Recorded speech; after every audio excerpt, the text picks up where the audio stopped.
Hello, in this tutorial video I'm going to be showing you some functions of Google Forms that could be useful to ed leaders or educators. And as you can see, I'm in my Drive, and from here I think it's very easy to create a new Google form.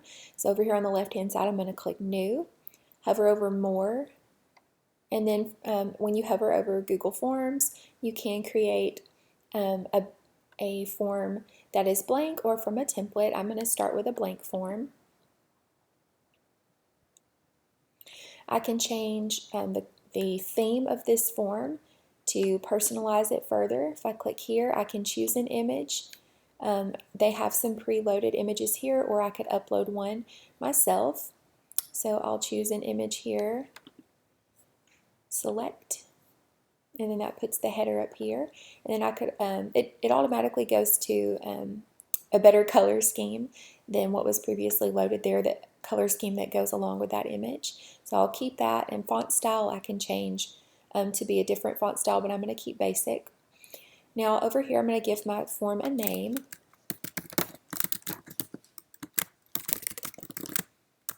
And let's say that for this form I was wanting to survey teachers about the best meeting times that work for them for having our book club.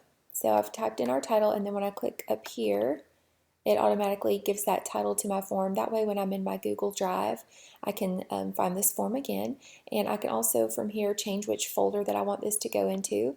Right now it is defaulted just into my Drive, so I'll keep it there, but later on I might create a folder just for all of my book club files. So I'm going to X off of this. I can give it a description.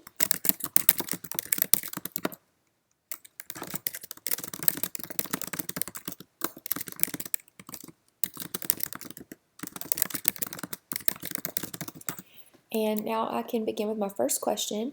Google preloads one question in here already, and I'm going to ask, what is your email address? And I could go ahead and turn on enable email collection setting, and when I do that, before teachers are allowed to answer any questions, they must give their email address first. So now my first question can be, what is your name? And notice that Google is defaulting to make this a short answer question, which it is. And so now I'm going to make this be required, because I do want everyone to enter their name. Just because sometimes email addresses are kind of ambiguous, and you can't always tell whose name goes with which email address. So now to add the next question, I'm going to click the plus sign, and I'm going to ask, which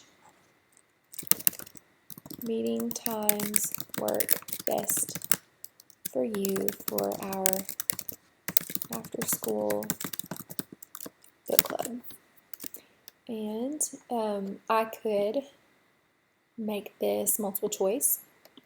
So I might say Mondays 3 to 4, Tuesdays. Notice that Google automatically is populating these days of the week in here. And then I could also make this be a required question. Notice there are lots of options on each one of these. I could, if I needed to, add a picture to go along with this. So if for some reason I needed to add a picture, I could pull a picture from a Google search.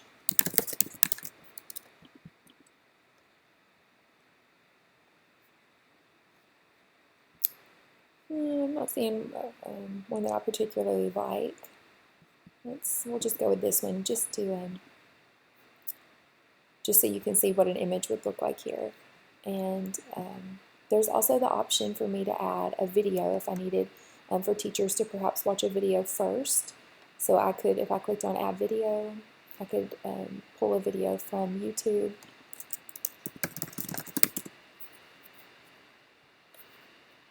Or if I had a specific URL to go to a video already, I could paste that in here so that they could watch the video first before they were to answer this question. That doesn't really apply with this question though. Down here, if I was going to ask a similar question, I could duplicate this question so that it shows up again, and then just change my options down here if needed. Since I don't need that though, I'm going to click delete, so I'd get rid of that duplicated question. And if I click these three dots, there are some more options here. I could create a description for this question, which would be just a text box that appears underneath the question. That doesn't apply here because I'm not creating sections, and I don't see the need to shuffle the option order. Perhaps if I was creating a quiz for students and I wanted to shuffle these options here, I could select that, but to me it makes sense to keep those the week in order. If I did want to create different sections of the quiz, what I could do is click here on Add a Section. And now I could add maybe questions that are not related to book clubs down here, and I could add those questions below, just so that there's like a page break here on this survey. But I don't really need to do that, so I'm going to get rid of this. Delete section. All right, now if I wanted to collaborate on this with other teachers, I could, let's see, is it settings? No, I would click on Send, and then I could click on Add Collaborators if I wanted other teachers to be able to edit this quiz, and then I could invite them to do that down here, add their email addresses here to send it to them. I don't need to add any collaborators this time, so let's say that I'm ready to send this out to my teachers. I could click on Send. I could get the link to this survey. I could also shorten the link if I wanted to maybe tweet this out to my teachers, or even just email this one to the teachers. Doesn't matter whether it's short or long if I'm emailing it, because I'm not limited on characters. But I could paste this into my external email server and email that to teachers. I could also just enter their email addresses here, although I think that would probably take a longer time for me if I'm emailing it to 30 plus teachers. It's probably quicker for me to use my address book in my external email. I can give, if I were to be using this email selection though, I could give it a subject and a message here, and then I would click on Send. Or you see also they make it really easy if you just want to post it to Facebook or Twitter, you could send it out that way. Now when it comes time for responses, to see how your teachers have responded, you can click on Responses and then click on Create Spreadsheet, and I'm going to click on Create. And now anytime a teacher fills out my survey, their answers will show up here. I'll be able to see when they completed it, and then I'll be able to see the answers that they give for this survey. Now there's another type of survey that I want to talk about that involves using the Choice Eliminator, so let's talk about that one next. And for this I'll need to create a new survey. So I'm going to go to my Forms Home, and I'm going to click on a blank. And let's say that I was trying to get volunteers to sign up for our fundraiser. Maybe we're having a fundraiser event at school, and so I need volunteers for our special fundraiser event. We'll say that we're having a country day event at school, like a festival, and we need volunteers to sign up for different times there.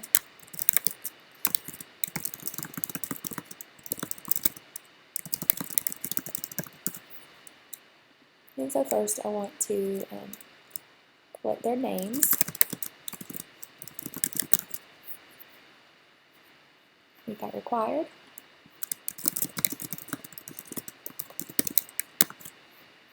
And also make this required.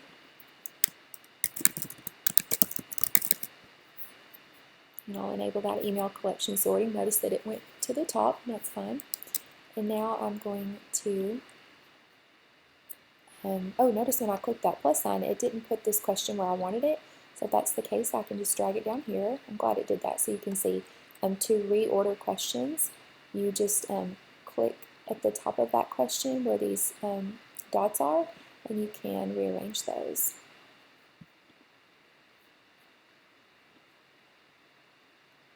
There we go. All right, so now I've got the question where I'm going to ask, please select the volunteer time slot that works best for you.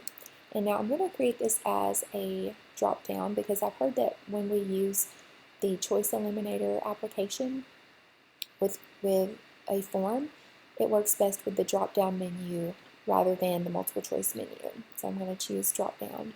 And so option 1 will be 8 to 9 a.m. Option 2, 9 to 10 a.m. And I'm just going to go through and fill these out for the duration of the event.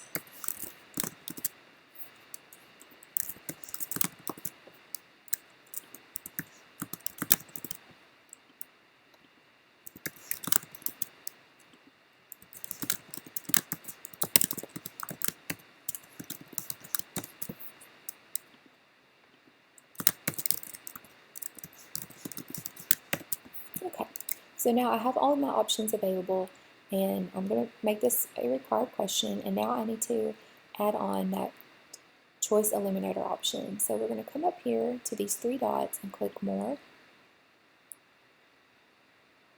and then click on Add-ons,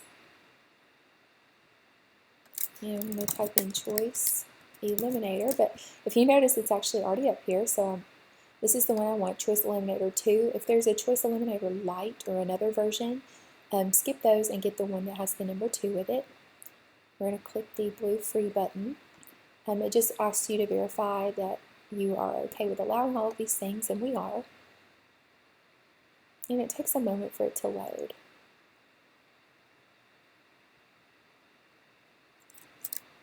Got it. So we want to configure that as the add-on. No, not there.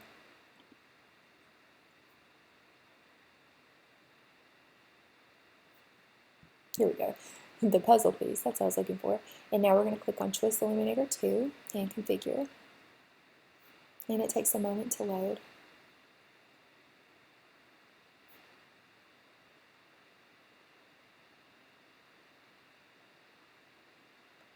Right, they're letting you know that in January you'll need to update your version, so we understand that. But for now, this is the version that we have. Oh, that's just saying, okay. So now we want to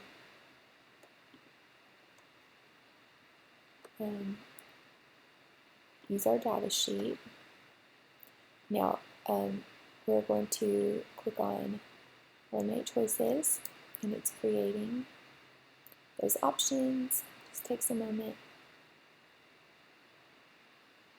And now we could further customize those options by clicking on the gear icon.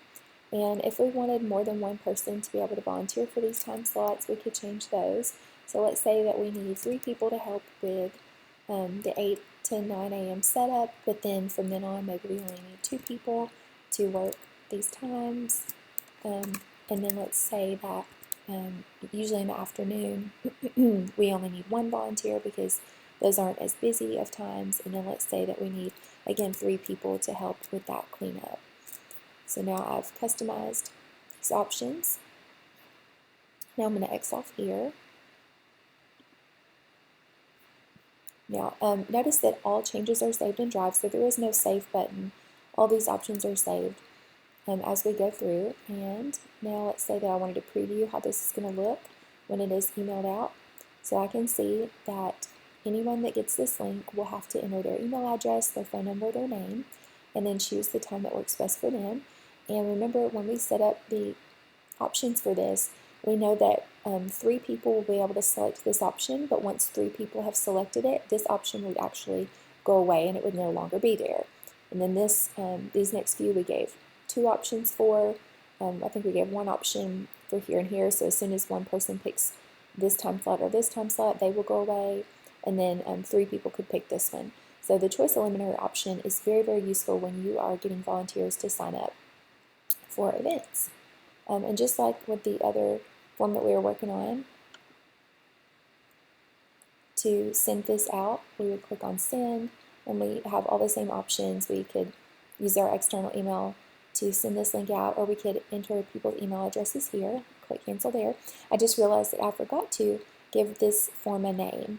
It is being saved as an untitled form currently, but as soon as I click up here, it gives it that correct name. And so then I could go into my Drive and be able to find this form very easily. To see the responses that I get to this, I could click on Responses, View Responses in Sheets, And now anytime someone responds to my form, I will see it here. And so now we've talked about how to create a simple survey and how to create a survey using Choice Eliminator. There is another type of survey that I really want to talk about that would be most useful for teachers to use as an assessment tool. And so let me go in, or let me go back to my Google Forms page, and I'm going to start again with a blank template. And let's say that I was giving a quiz on the president's quiz. And please answer each question is my description. And so I would be collecting students' email addresses to ensure that I know who is taking each quiz. And again, what is your name? I always like to ask that just in case their email address does not match up with their name. Who was the first president? And so Google automatically defaults this to a multiple choice question, so we could put some different names here.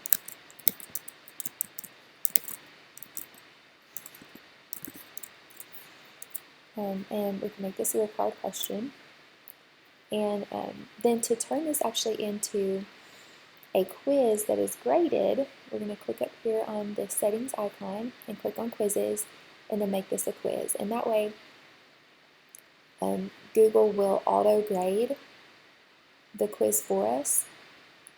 We'll click save here, and now I can turn on the answer key and select the correct choice, and I could say that this question is worth 5 points. And now I'm ready to go to my next question.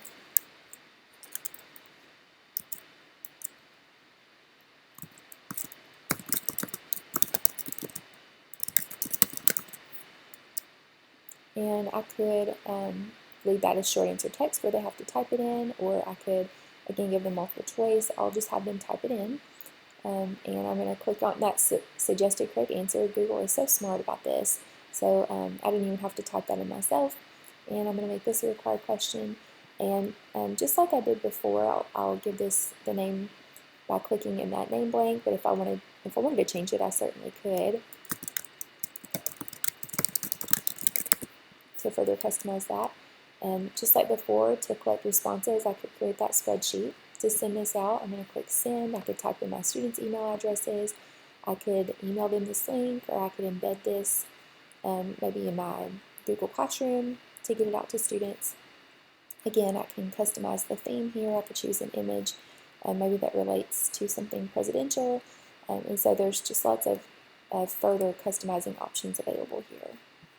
So this is, again, how you would create a formative assessment for your classroom if you were using Google Forms as a formative assessment tool.